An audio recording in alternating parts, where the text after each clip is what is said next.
안녕하세요, 전망입니다. 오늘은 조별과제라는 주제로 한번 이야기를 해볼까 합니다. 제가 대학을 다닐 때 했었던 많은 경험 중에 사회생활을 하는 지금 돌이켜서 생각을 해볼 때 가장 도움이 많이 되었던 경험 중에 하나는 의외로 조별과제였던 것 같습니다.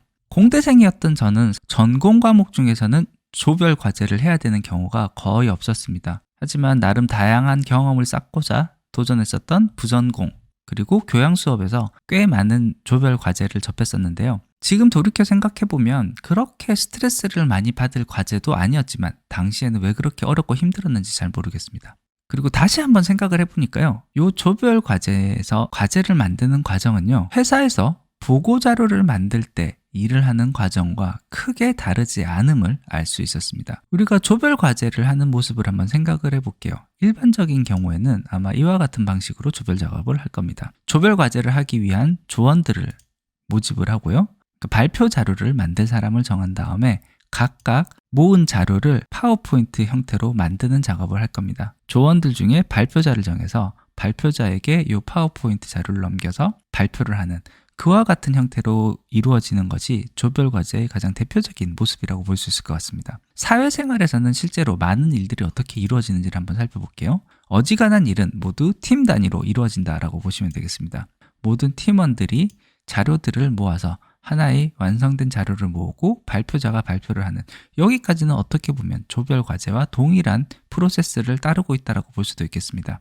회사에서 일을 할 땐 여기서 한 단계 더 들어가게 되죠. 이 발표를 한 내용을 토대로 해서 회의를 통해서 의사결정을 한다라는 거, 여기 의사결정까지 이어진다라는 이 다음 단계가 있다라는 것만 제외한다라고 하면요, 요 앞에 준비하고 발표하는 것까지는 조별과제를 수행하는 우리의 모습과 굉장히 비슷한 모습을 가지고 있습니다. 제가 학교를 다닐 때 주로 조별과제에서 사용했었던 툴은 아무래도 파워포인트와 아레아 한글을 통해서 주로 내 개인용 PC에서 작업을 했었고, 그렇다 보니까 한 사람이 자료를 만드는 작업을 하고 다른 조원들은 자료를 모아서 한 사람에게 모아주는 이런 형태로 작업이 보통 이루어졌거든요. 근데 요즘은 알고 계신 것처럼 각종 협업 툴이 다양하게 만들어져서 제공되어 있기 때문에 여러 가지 툴들을 사용하면 훨씬 유용하게 사용할 수 있겠다라는 생각을 해서 대학생 여러분을 대상으로 한번 좀 질문을 해봤습니다. 크게 봤을 때 이 세 가지 형태의 조별 과제에 사용될 수 있는 툴이 있으리라고 생각이 되었고, 이 설문조사를 하기 전에 제가 생각했었던 모습은 굉장히 많은 친구들이 온라인 상태에서 운영되고 있는 MS365 온라인이라든지 구글 닥스와 같은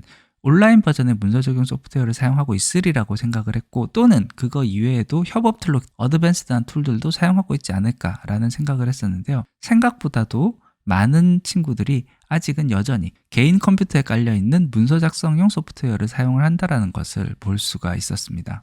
실제 우리가 사용할 수 있는 툴을 살펴보면요, 이렇게 오피스 365라든지 아니면 구글 닥스에서 이 온라인상으로 제공하는 문서가 있을 경우에는 우리가 사실 협업을 훨씬 더 쉽게 할 수가 있습니다. 한 특정한 인원이 자료를 모아서 PPT를 만드는 그 작업을 한 사람에게만 집중해서 할 필요가 없고요, 여러 사람들, 우리 조원들이 한꺼번에 붙어서 각자 자기가 맡은 분야에 대한 편집만 하면은 이 완성된 자료를 만들 수 있기 때문에 이와 같은 협업 관점에서는 훨씬 더 자연스럽게 진행을 할 수가 있습니다. 그리고 이와 같은 문서 공동 작업을 할 때는 이 문서 내에 메모를 남길 수가 있기 때문에 이 메모를 통해서 의사소통을 실시간 소통이 아니라 할지라도 메모를 남기고 주고받는 형태로 얼마든지 진행이 가능하기 때문에요, 문서 작성의 효율을 많이 높일 수가 있습니다. 여기 사실 한 발 더 나간다라고 하면은 협업 전용 툴들을 여러 가지 사용을 할 수가 있습니다. MS 팀즈 같은 경우는 아예 MS사에서 결심하고 만든 협업 전용 툴이고요. 슬랙은 아주 유명한 툴이라고 볼 수 있습니다. 노션 같은 경우는 메모 앱이긴 하지만 동시에 여러 인원이 붙어서 같은 문서를 편집하고 자료를 추가할 수 있기 때문에 자료 수집이나 업무 분장을 할 때 어떤 부분들을 어떻게 하자라는 부분들을 토론을 할 때 협업 툴로 사용을 할 수 있는 충분히 좋은 툴이라고 할 수가 있고요. 타이프트 같은 경우는 제가 이런 내용들 또 어떤 것들, 새로운 것들이 있지 않을까라고 찾아봤을 때 생각보다 좀 괜찮아 보이는 툴을 하나 좀 발견을 했기 때문에 이 협업 툴로 하나를 더 넣어봤습니다. 이 타이프트는 나중에 제가 기회가 되면 한 번 더 따로 다뤄보려고 합니다. 요와 같은 협업 전용 툴 같은 경우는 클라우드 상태에서 동시에 여러 가지 작업을 여러 명이 작업을 할 수 있다는 특징, 그리고 메신저 기능과 비슷한 형태의 기능을 가지고 있다는 점, 이런 점이 있기 때문에 굉장히 좀 유용하게 사용을 할 수가 있고, 요와 같은 협업 툴도 사용하는 방법 자체는 동시에 여러 명의 조원이 동시에 작업을 할 수 있다는 점, 이런 점을 잘 활용을 하면 좋겠습니다. MS 팀즈 같은 경우는요, 요 MS365 온라인 버전과 함께 연동되어서 작업이 가능하기 때문에 만들어지는 최종 산출물로도 뽑을 수가 있습니다. 슬랙이나 타이프드 같은 경우도 요 구글 다큐멘트들과 바로 연동이 또 가능하기 때문에요. 여기서 의사소통을 하면서 바로 문서를 만드는 작업까지도 이어서 가능하다는 거, 그 점이 굉장히 좋은 점이 될 수가 있겠습니다.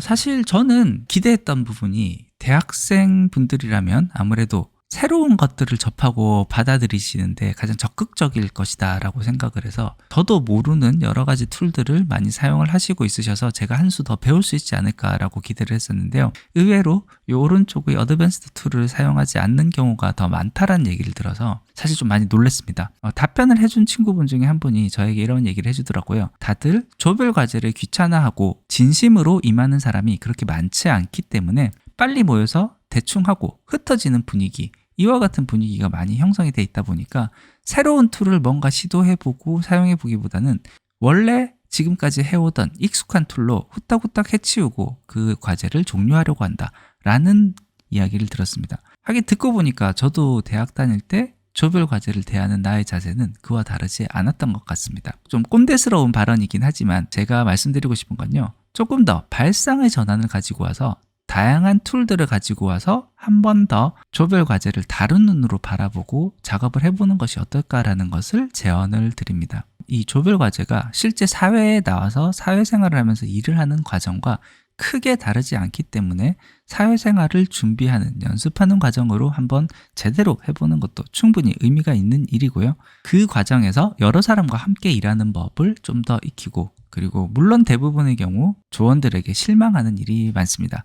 그래서 누군가가 뻥크를 내거나 누군가가 프리라이더 얌체짓을 하더라도 그 과제를 성공적으로 끌고 나갈 수 있는 방법은 어떤 것들이 있는지를 한번 익혀보는 그런 좋은 기회가 될 수 있으리라고 생각이 됩니다. 만약 조별 과제를 해야 되는 학생이라고 하시면요, 저는 그 과정에서 배우는 과정도 좋지만 저렴한 가격으로 여러 가지 툴을 활용을 해볼 수가 있습니다.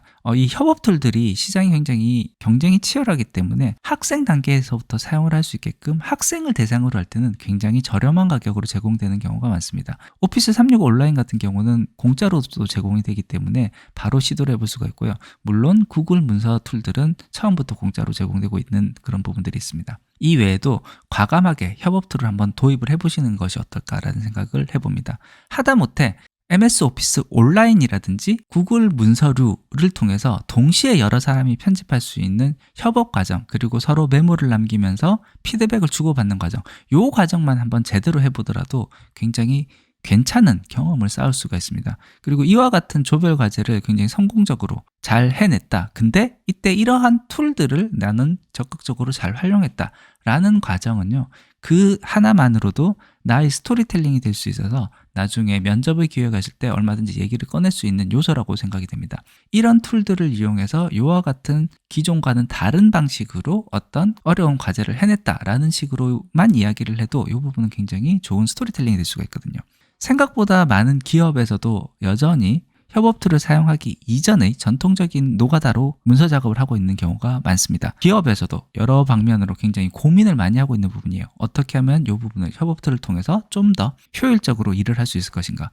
저희 회사의 경우만 해도 2년 전부터 팀즈, MS 팀즈라는 툴을 적극적으로 도입을 하면서 이 활용에 대한 것을 적극 홍보하고 있지만 아직도 여전히 굉장히 많은 팀들은 기존의 방법대로 내 컴퓨터 안에 저장되어 있는 파워포인트, 워드, 엑셀로 일을 이어가고 있습니다. 극히 일부의 일들만 협업 툴을 활용을 해서 하고 있는데, 이 부분에서 이미 준비된 인재가 들어온다라고 하는 것은 어떤 회사의 입장에서도 굉장히 반가운 일일 거라 생각이 됩니다. 반대로 조별 과제를 부여하시는 선생님 또는 교수님들이라고 하시면요, 이번 기회에 조별 과제를 내실 때 최소한 온라인 버전의 문서 제작 툴을 꼭 써라 라는 식으로 강제를 한번 해보시는 것이 어떨까라는 생각이 듭니다. 이와 같은 강제를 통해서 나의 학생들이 또 한 번의 도전을 해볼 수 있는 그런 기회를 줄 수 있지 않을까라는 생각이 들어서 이와 같은 제언을 한번 해봤습니다.